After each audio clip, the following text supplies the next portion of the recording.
Nous avons surtout centré l'exposition sur 65 ans de résistance à l'impérialisme. Nous avons choisi de commencer à la veille des indépendances, donc les années 58-59.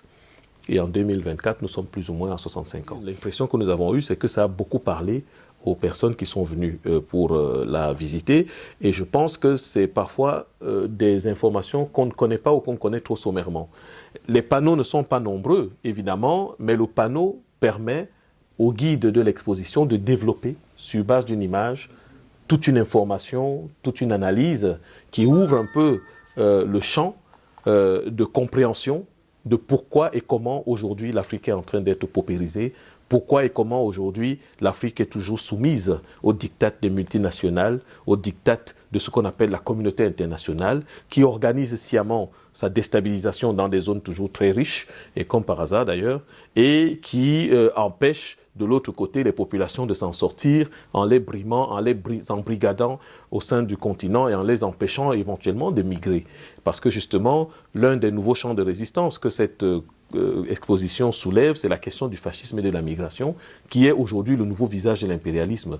L'impérialisme a été colonial, aujourd'hui l'impérialisme est l'impérialisme de pillage. Donc on déstabilise et on pille en même temps, et dans le même temps, on développe le racisme et le fascisme comme réponse pour empêcher que les populations viennent ici obliger des solutions.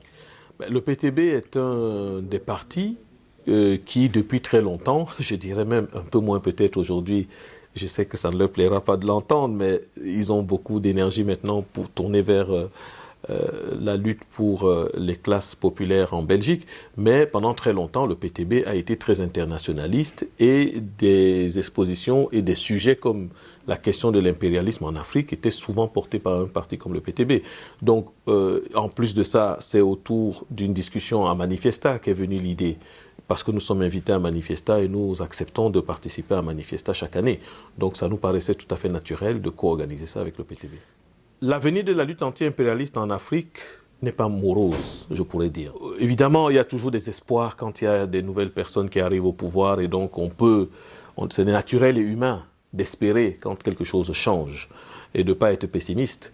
Et ce qui vient de se passer au Sénégal, qui démontre qu'on a là un jeune président qui s'affiche de gauche, a priori, nous pourrions penser qu'il risque de devoir être anti-impérialiste puisque son premier discours, ses premières prises de position, lui et son parti, y compris celui qui est l'une des principales figures de ce parti avant que lui ne soit élu, c'était Ousmane Sonko, eh bien, ils ont tous un discours de type souverainiste. Aujourd'hui, la lutte anti-impérialiste en Afrique se démène d'abord par le souverainisme. Elle est concomitante au souverainisme. C'est-à-dire que le fait de vouloir faire ses propres choix, qu'aujourd'hui s'exprime la résistance contre l'impérialisme, surtout occidental, soit dit en passant.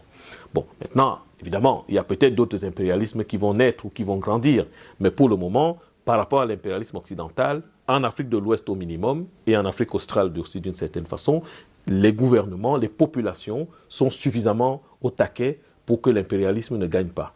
Il reste le ventre mou de l'Afrique centrale, qui est malheureusement toujours sous le diktat de l'impérialisme d'une manière très forte. Et voilà, notre souhait, c'est que là aussi prenne le feu de l'anti-impérialisme, du souverainisme, parce que justement là, il y a beaucoup de ressources. Et je pense, et nous pensons que si cette Afrique centrale s'échappe de l'impérialisme, l'Afrique fera un bond en avant.